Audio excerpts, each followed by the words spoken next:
welcome to Religion Off the Beaten Track with Robin Douglas, a podcast on the lesser-known aspects of religion and belief.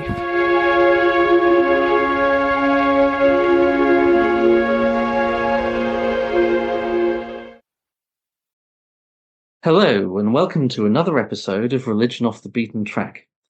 I'm your host, Robin Douglas, and today I'm joined by Sue Terry. Sue is a PhD candidate at the University of Surrey, and she works on feminist occult literary modernism. Thanks for joining us today, Sue. Oh, it's great to be here, Robin. Thanks for asking. You're very welcome. Well, you're working in a small but growing field. The role of women in modern occultism has been under-researched, at least until the last few years, and the history of the occult revival has largely been written as a history of men. So perhaps I can start by asking you how you got into this area of research. Yes, well, it's drawing on wide reading over many, many years. Basically, I was drawn to the subject through influences as disparate as the Bible, The Witch of Endor, and the novels of Alan Garner and Moon of Gomrath, things of that nature, with lots of themes of the uncanny, the supernatural, and these forces outside everyday existence, which somehow interpenetrate our world and make changes happen. And allied to that is sort of family lore and folkloric traditions handed down, like wart charming and things of that nature, which, bring another dimension into an understanding that life can be a little bit more complex and complicated and much more interesting if we take a slightly off the beaten track, indeed, approach to it. And I observed, with interest, the development within modernism, because that was where I was with my first degree, looking at modernist writings of Jean Rhys in particular, and noticing that there were a lot of women of that era who also had interests in the occult. When I came to an academic life, if you will, I started to question what was going on and really, what fresh insights can we gain from investigating it through the lens of the occult? Good. Well, I think the concept of the occult will be well known to most of our listeners, and indeed I'm sure many of them will relate to what you've been saying. The concept of modernism in literature might be slightly less familiar. Your period of study, I think, is roughly the turn of the 20th century to the 1930s, and that's the high day of the modernist school. So perhaps you could say a few words to set out what the modernist movement was. Well, it was about fundamentally making it new.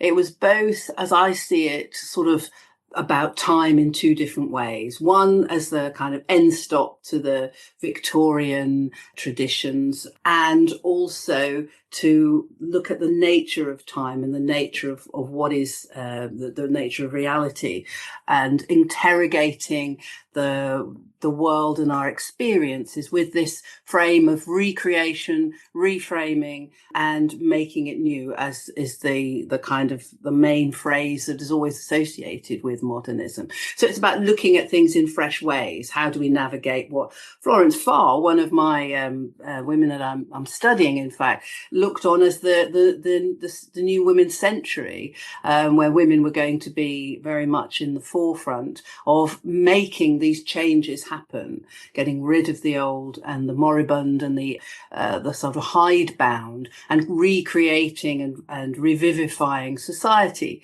for the challenges and opportunities of the 20th century.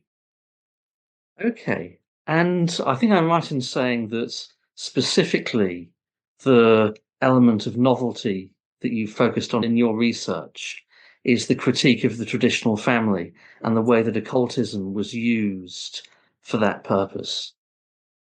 Yes, indeed. This is the aspect of it that I've mostly been focusing on, because occultism had a lot of appeal to women at this period. As I was saying, we've come out of the hidebound restrictions of the Victorian age. And women weren't required in occultist circles to see marriage and motherhood as a kind of divinely ordained endorsement of their future. That's the only way. And also within the occult world, monogamy was not required. So women were able to engage in relationships outside the norm and allow fluid arrangements in her personal life if that was what was attractive to her, without any form of censure.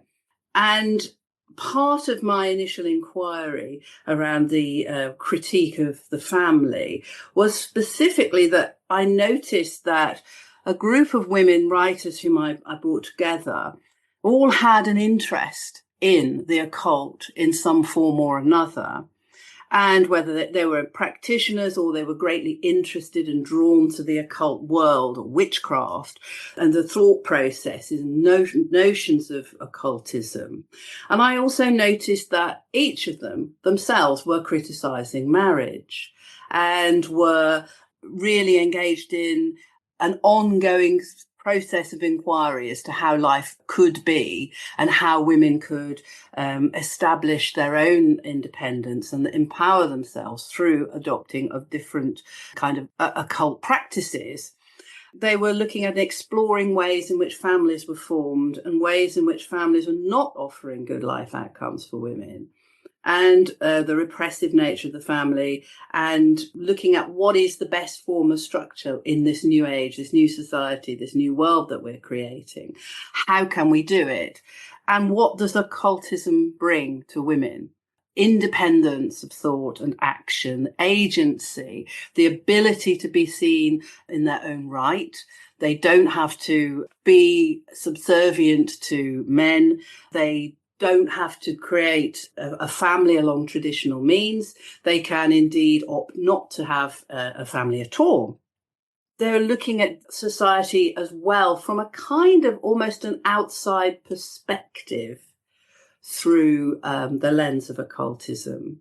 Because if you're outside of these sort of mainstream structures, mainstream religion, the Christian church in particular at this time, then it gives you the ability to kind of take a different view and examine precisely what's going on and understand what women's place could be and how it can move from what it is.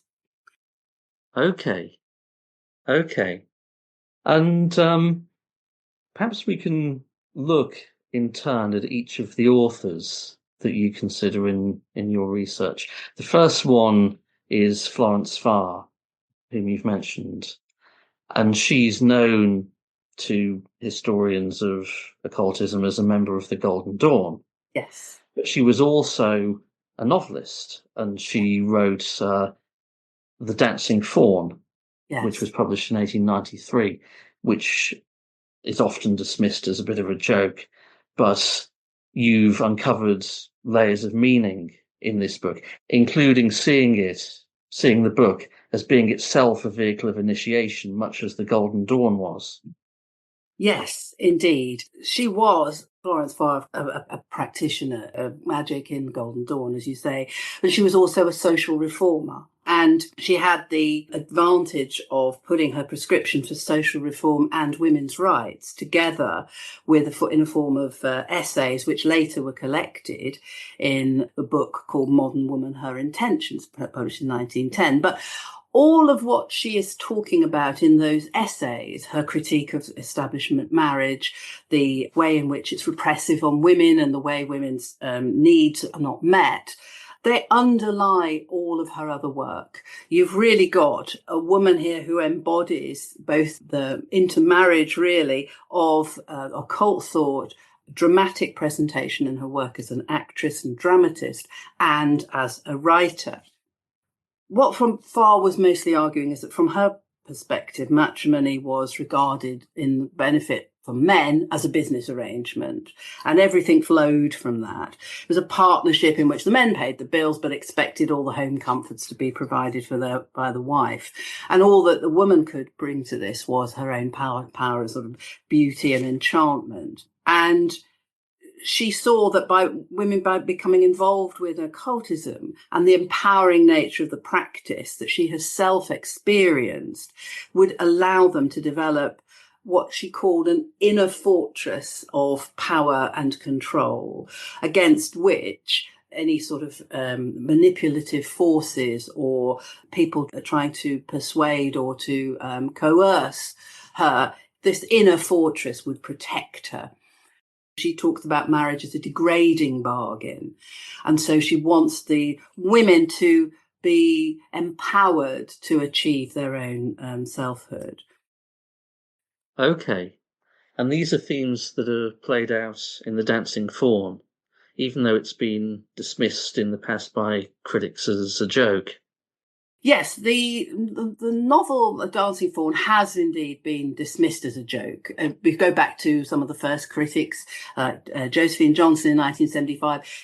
She said, well, this is basically a lightweight piece and it involves a satire and lampooning of Farr's partner at the time, George Bernard Shaw. And it's obviously a satire and it's quite something we can look at as an interesting piece, but it's not really got a lot of depth to it. So the book has been dismissed as a joke because it's seen as a lightweight piece. She's offhandedly said something similar herself. However, it's got a lot of the tropes of the drawing room comedy of manners. This is what makes it initially engaging and how we can understand it, I think, as the reader today, because there's a lightweight bantering kind of tone within it. There's wordplay, paradoxical language. It's all very witty and it's set in the drawing room. And, this was something that Farr was greatly at home with. And this kind of glittering dialogue and fast thinking that she would obviously be very familiar with from her work as an actress. But at the same time, I'm arguing that Farr was treating this very seriously because she's using her interplay of texts of a very interesting background that to her fiction that I'll discuss. And she's using this interplay of text to reveal the toxic nature of marriage and the secrecy at the heart of the establishment, which is inimical to women and to children, and indeed to the progress of society itself. Farr uses the play by Shelley of 1819, the Cenci, or a tragedy. She also refers to and uses Hedda Gabler by Ibsen, and Farr herself acted in Ibsen's plays. And both of these plays have, to a greater or lesser extent, transgressive themes of coerced relationships, some black magic elements, coercion, control of others, sexual exploitation, financial and emotional abuse, all of these things which we see portrayed within The Dancing Faun. And her critique of society includes the image of a sort of the society with tradition and propriety at the centre of a wheel at the hub, but on the outside that wheel is becoming progressively more wobbly and unstable. And I think Farr is saying, well, when I show you what's really going on at the heart of this establishment, I think you'll agree with me that it's a good thing if we see the end of it.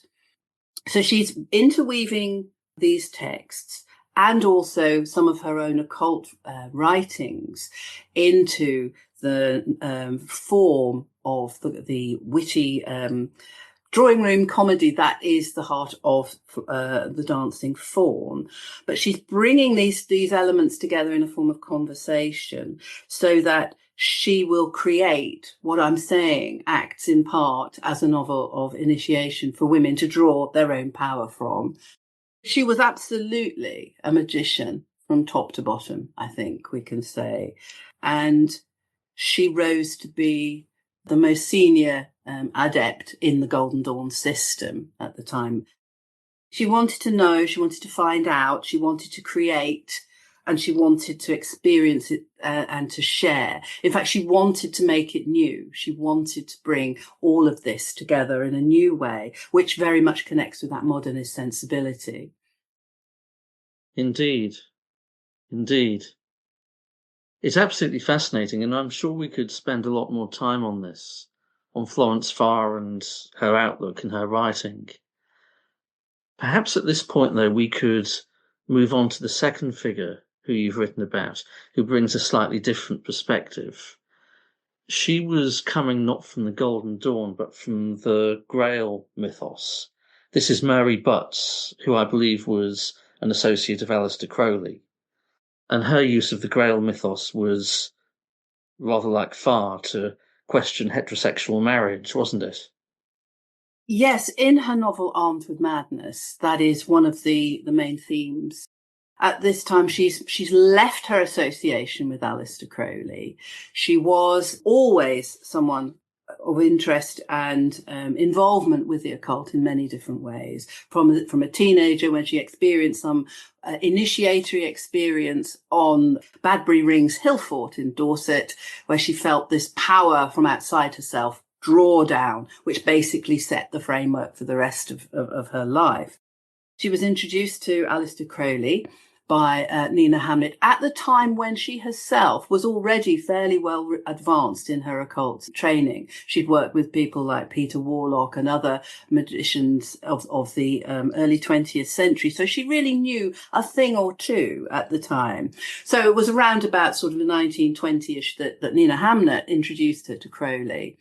And Crowley was both kind of fascinated by Mary Butts and in awe of her knowledge, but also, let's just say, he was very ambivalent and contradictory in the way in which he speaks about her. He described her in unbelievably cruel ways in some of his characterizations in his writings about her, calling her a white red-headed maggot, and mocking her attempts to, attain knowledge in magic and so on. And yet on the other side, he actually asked her to criticize his revision of his magnum opus, Magic, which became Magic in Theory and Practice. And he was working on the revisions of this book.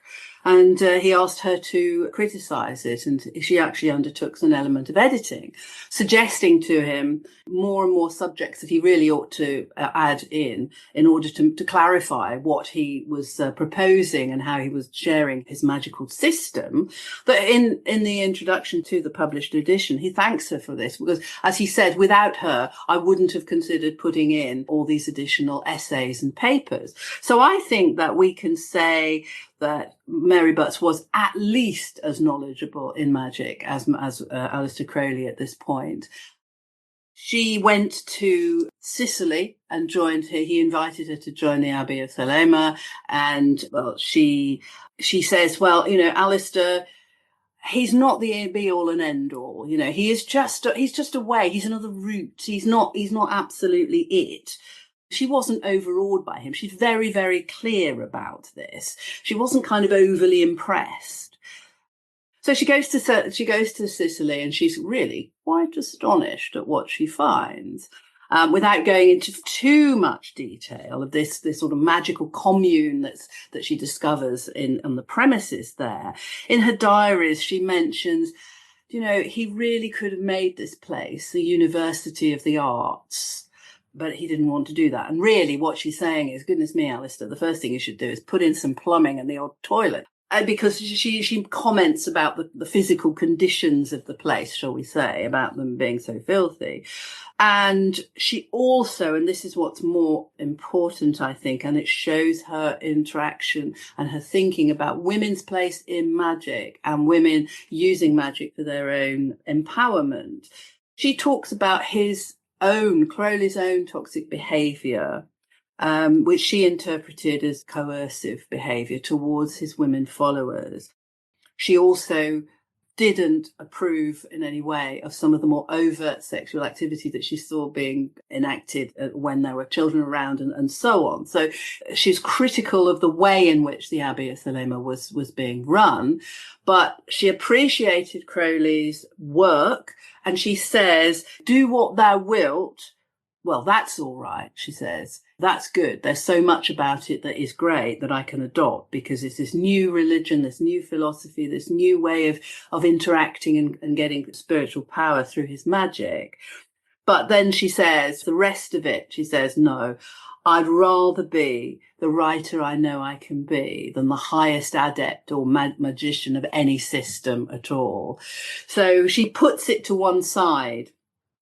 But, I think that before things really went sour between them, there was some real creative tension between the two of them as writers, because, of course, Crowley was a writer, a poet. This was a very important way in which he put his ideas into the public domain, but he was also interested in fiction. And, of course, Mary Butt's supremely an author of fiction.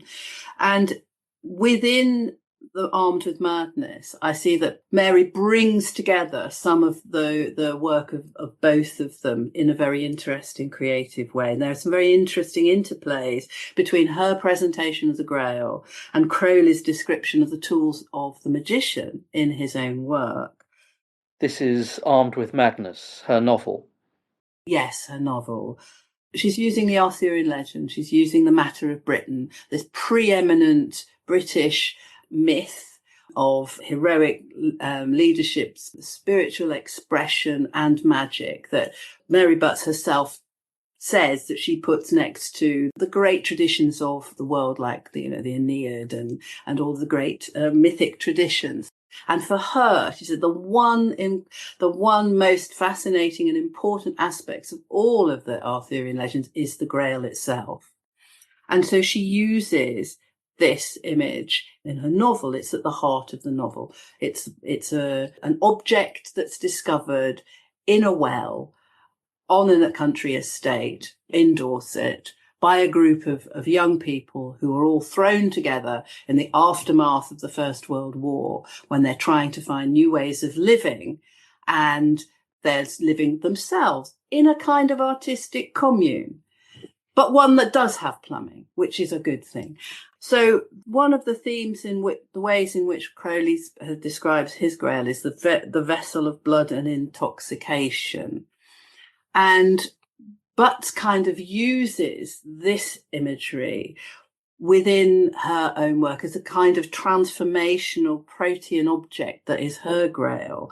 And it's a vessel that contains both the blood of suffering of the young men who've been through the war, the war veterans that are gathering there in the house, and the chaos of the First War, and the kind of intoxication of a kind of divine madness that overtakes them all, and also the indulgence in hedonistic behavior, which is quite outside of the restrictions of traditional marriage and responsibility, as these young people are trying to discover a new way to realign their lives that will fit them for this new, confusing, challenging, and yet ultimately full of potential century that they're living in.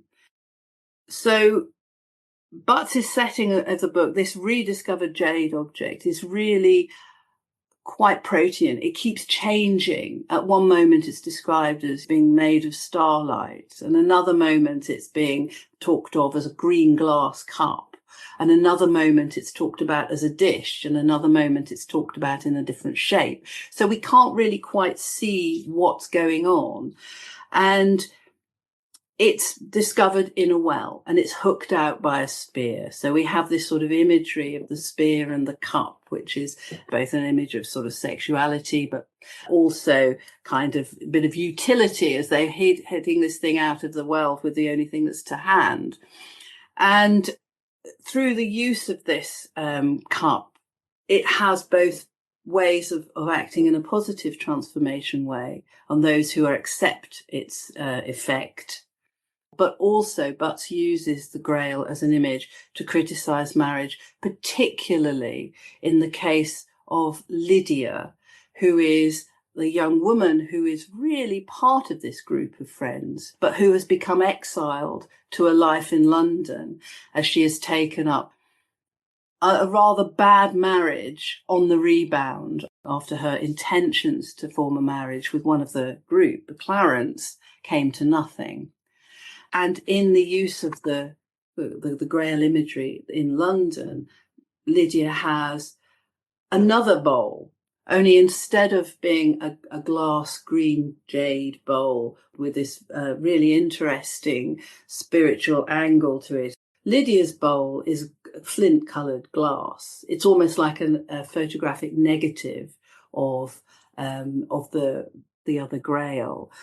And what it reveals is the action of the Grail, where it becomes used as a vector to reveal the false nature of her relationship with her husband, and the fact that she is eternally an outsider from this life in Dorset that she really yearns for. She has compromised by settling for a marriage with a man who's not her intellectual equal, a man who wants to control her behaviour and doesn't like her mixing with artists and involving herself in the life of the mind or magic or intriguing new ways of looking at things. He wants to keep her where he can see her. He's a modern man with a modern job. He's a car dealer, which is so far away from the world of the artistic creators that we have in Dorset, as to be an example of the negative aspects of the industrialization of society. And the Grail itself, the action of the Grail itself, is involved with Lydia having an accident, and she has a nosebleed, and it shows that the Grail slips out of her hand and away and out of her control in a way that really underlines the negative aspect. It's not a healing tool for her.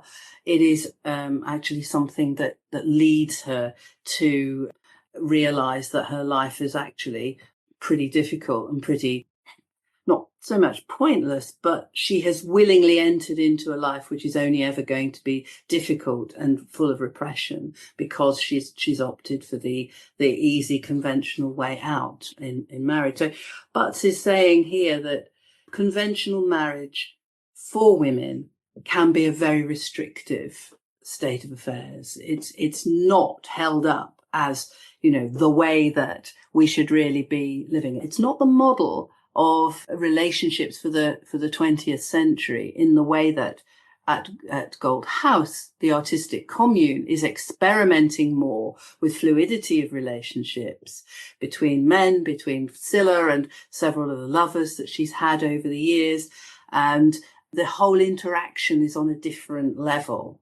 And she is kind of positing that this open to difference and creativity is far more rewarding when women are in control of their own destiny, enabled by the magical powers of the Grail and the magic within the land that Butts herself experienced. And this is being published in the 1920s. So this is quite atypical of the time in which it's published. It's still quite a conservative and quite a repressed time period. And another critique of the mores of the time was the work of Sylvia Townsend Warner, who uses the figure of the witch as a feminist icon. And Margaret Murray had been publishing her theories a few years previously about witchcraft being a survival of a pre-Christian pagan religion. And Townsend Warner essentially went with that theory, didn't she? Yes, indeed. She had a great interest in witchcraft.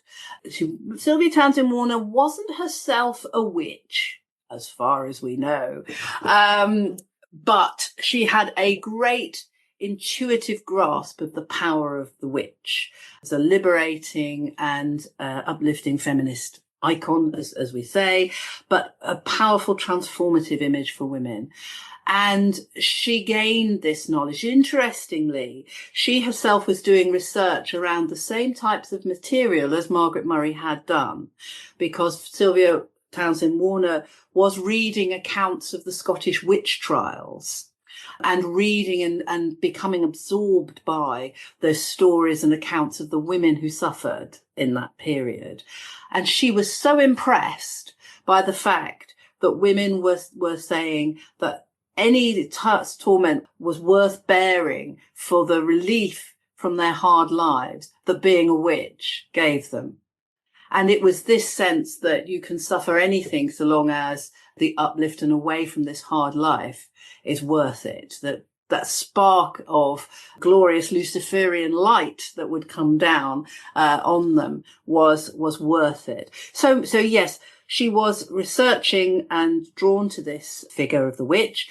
She had her own interest from a child, in witchcraft, and in her diaries there's various talk about how she wanted the household cook to cook up some potions and taken from the witches in Macbeth. And she was also trying to involve her cat in various rituals she was devising as a child. So, this is all great family stuff behind it all. But there is later this issue of inquiry, and Margaret Murray's thesis really did capture her imagination, although she was influenced by it. But when Sylvia Townsend Warner published her book, Lolly Willows, or The Loving Huntsman, which has a most engaging premise that a middle-aged spinster who is forced to live with her wealthy brother and sister-in-law, as some kind of supernumerary adult when her father dies because she has no inheritance or home of her own, that she decides that she's going to become a village witch and is liberated by her personal relationship with Satan. Fantastic. So because of this transgressive theme that Sylvia Townsend Warner is introducing in popular fiction, the so-called middlebrow fiction, designed to appeal to the average reader, as they say, or perhaps we used to say, and it's specifically targeted towards a wide readership amongst women. So Margaret Murray writes to Sylvia Townsend Warner and saying, look, things might get a bit difficult for you when this comes out. I know, because I've been through it. I'd just like you to know that I'm here and I'd be happy to offer my support or whatever. And Sylvia Townsend Warner eventually does go to have tea with Margaret Murray. And that's one of those conversations that I would have absolutely loved to be a fly on the wall at, if indeed they could have flies in such a nice tea room as that. But it must have been fascinating to see them both. And one of the reactions that Sylvia gives in her diary is, I had tea with her. I wonder if she is a witch. I wonder if she has her own coven. I think she has, and I would like to join her coven. I mean, wow, what a great idea that would be. So, yes, this whole idea of witchcraft as a liberating and uplifting and empowering factor in women's life is really very much the core of this book. And whereas there are elements within it that in my reading that shows how Sylvia Townsend Warner provides this kind of domestic occult with various ways in which women can shape and use space in terms of the empowerment that they gain from arrangements of jewelry and possessions and so on. There's also the realization of a woman's true nature, in that, after this lifetime of service to others, that Laura Willows, known by her family as Lolly, in this awful diminutive name, as being an unpaid helpmeet around this house where nobody really takes very much notice of what she does, what she wants and what she thinks. Suddenly, at the age of well over 47, she decides, now is my time. I've got to go. And ultimately, she leaves the family and goes and lives in a little cottage in the Chilterns, well outside the smart London environs that she's been used to. And she rents this little set of rooms. It's not even her own cottage. And she lives with a local woman called Mrs. Leake. And Laura begins to put two and two together as she sees it. And she realises that not only will she become a witch in this place, but Mrs. Leake is a witch. And who will take her to the suburb? Of course she will. Of course she will. It's just a matter of time. And they've developed this great relationship between them where Laura is listening to the stories and the descriptions of life in the village and the interaction with the sort of the natural surroundings around in the woods, the trees, the fields, all of nature's surrounding the environment there. And Mrs. Leake and her developed this friendship so that in the end, yes, Laura does get taken off by Mrs. Leake one evening when all the village are gathering together, with the sole exception of the vicar, into this field where there is a fire. and they have the Sabbat, and which basically involves dancing around this fire. And it's unlike Margaret Murray's own argument about the sort of Dianic witch cult, where lots of specific religious things were happening, you know, the sort of veneration of the horned god and so on. In Great Mop, the village where the coven is, there's just a sort of general diffuse kind of hedonistic kind of experience of transgression, and we're all dancing around this fire, building up this power, and suddenly this figure arrives, and, you know, it's taken to be Satan, although it may not have been. It may have been someone dressed up as Satan. So Laura's a little bit disappointed, to say the least, at one point.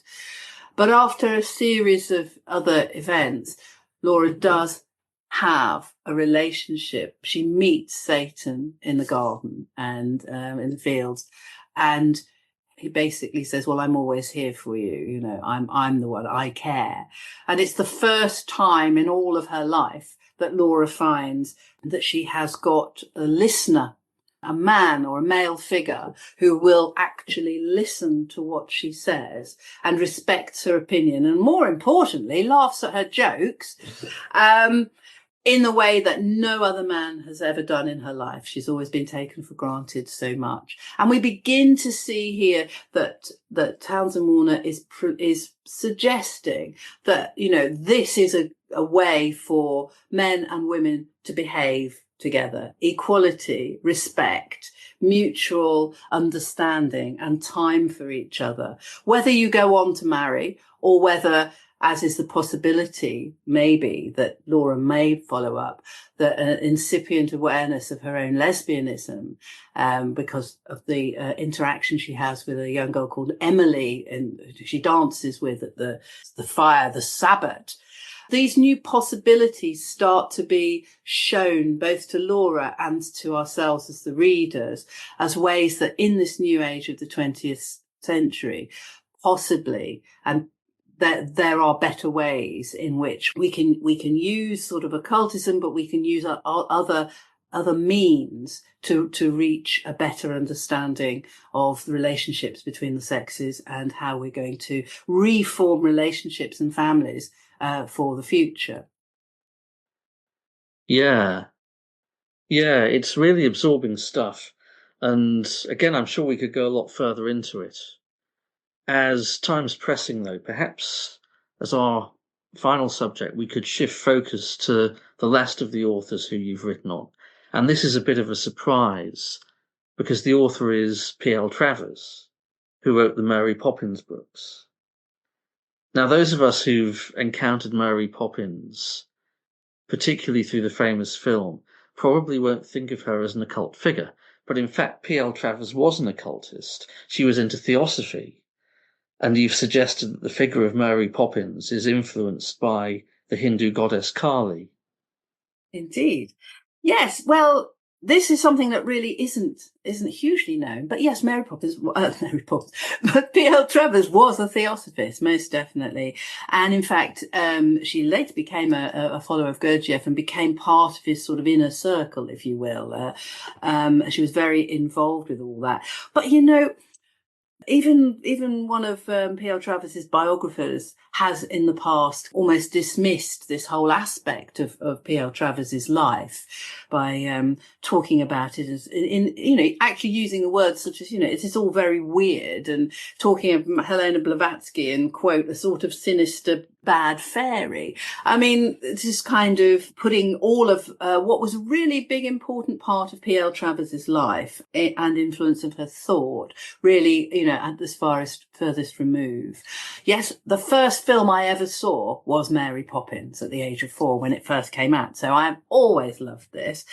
And it's really quite interesting the more one goes back to the stories about how different the film was from the books. And of course, it's fairly well known that P.L. Travers did lock horns with Walt Disney over the portrayal of Mary Poppins and various other aspects of her work. However, P.L. Travers herself was introduced to theosophy when she was a young woman. She came to Britain and Ireland from Australia, and various certain difficult circumstances, she decided to come over to Europe and to create her life afresh. One of the places that she went was Ireland and Dublin, and she became part of the circle of Irish poets and writers around A.E., George Russell, and he became her mentor. And it was through him that she she was introduced to theosophy. And he would, take her on walks around the Irish countryside and so on, and introduce her to, here you can see the fairies. Oh, well, you can see the fairies. Yes, honestly, you can. Just look over there quickly and you'll see the fairies. And introduce her to the stories and the fairy tales of Ireland, and also the whole theosophical kind of worldview was something that was enlivened in P.L. Travers's life from that moment on. And she became very interested in myth and the use of myth in literature and children's literature in particular, and fairy stories. And the idea of Carly and Mary Poppins as Carly, because there's always been a lot of different theories about what is she. Well, she's a fairy, obviously she is, or she's this or that. What's really interesting, when you read the stories, at one point, the penguin says to the bank's children, "Oh, no, don't say she's a fairy. There's nothing like a fairy." So it's kind of within the text, the characters of the text themselves scotch the fact that Mary Poppins is a fairy. But this idea of Carly emerges from a conversation or an exchange of letters with A.E. much later on, when A.E. was an older man in the 30s, when P.L. Travers was creating the Mary Poppins stories. And she developed her ideas about prototypes, mythic prototypes, and archetypes of these big figures like goddesses and fairy tale characters. And these prototypes live on in the child's mind as a model and a guide for behaviour and how they can shape their life around and so on. And for Travers, the figure of the mature, wise woman is a kind of prototype of the goddess Kali. And Kali, of course, like all women, has a capacity for both good and evil, ultimately kind of unknowable, unpredictable. And it was, first of all, this idea came alive, as I say, through this correspondence with A.E. when he said, "Oh, yes, she's emerged in the Kali Yuga," the Hindu term for the Iron Age, which is he drew on from his theosophical understanding. And so he said, well, really, it would have been marvellous had she been a blonde-haired, romantic goddess figure with perhaps winged sandals on her feet and maybe carrying a spear and a posy of flowers. But she's come in the Kali Yuga. And of course, Mary Poppins doesn't look anything like that. There's nothing kind of overly romantic about her at all. So she's not arriving in an earlier age of romantic kind of splendour and goddess trailing clouds of glory. But she is a much more practical, down-to-earth, paradoxical figure. And she's much more an every woman figure. So by analogy, she becomes these aspects of Kali. She takes on the embodiment of Shakti, which is from Kali's embodiment of pure female power. And of course, Kali is the eternal mother caring for children, and she's the giver of life, and also she's the destroyer. She turns things upside down and destroys. She is also associated with the outcast and the unregarded. Kali's devotees seek her often in graveyards or in these outcast places, ignored places. And yet she embraces this transgression and she inverts reality, turns things upside down to create something totally different. She upends the accepted order of society and gains personal empowerment.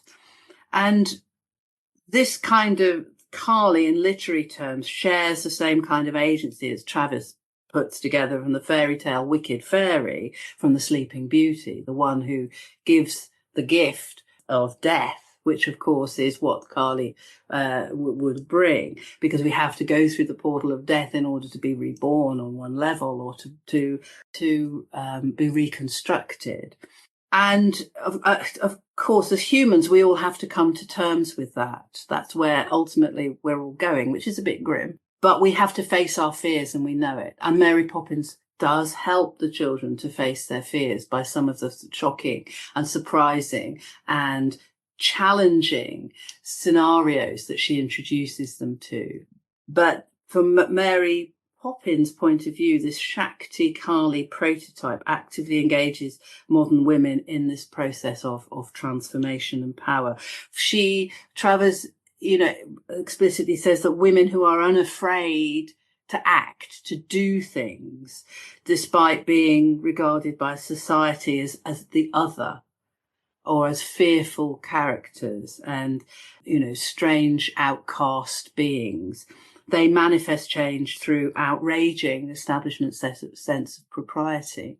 For Travers, this is a very powerful and important thing, and a very key to women achieving their empowerment through adopting this figure. Well, that gives an entirely different perspective on what many of us would have thought was an innocent children's fairy story. It's really interesting. And so are the other cases that we've covered. We've covered a lot of ground here, and there's a lot of stuff which would undoubtedly benefit from further research in the future. Before we close, do you have any particular lines to suggest of future research that you think should be undertaken in this area? I think that generally looking at the modernist family, there is plenty still to do in terms of how does this then manifest in later times. I mean, I think of the children like the Banks children and those others of this era as basically the children of the Golden Dawn, those who have benefited from their mothers and aunts and so on, achieving this insight and empowerment through using occultism. So then where does that go? Where does that go into the later part of the 20th century, the mid-20th century? Those of us who were born in the 50s and 60s, perhaps. What have we done? Where does it go? I think there's plenty of opportunities to see how these currents and these themes become entwined with the early stages of what we've come to consider as the kind of the new age of the countercultural society, and what effect and impact does that continue to have today. I think it's pretty significant, and I'm confident that there's a lot of more that can come out of this research area. Okay. Well, thank you very much for all of that. It's all been very informative and interesting. Sue Terry, thank you for being with us today, and the very best of luck in your future work. Thank you very much, Robin. It's been a joy. Thank you.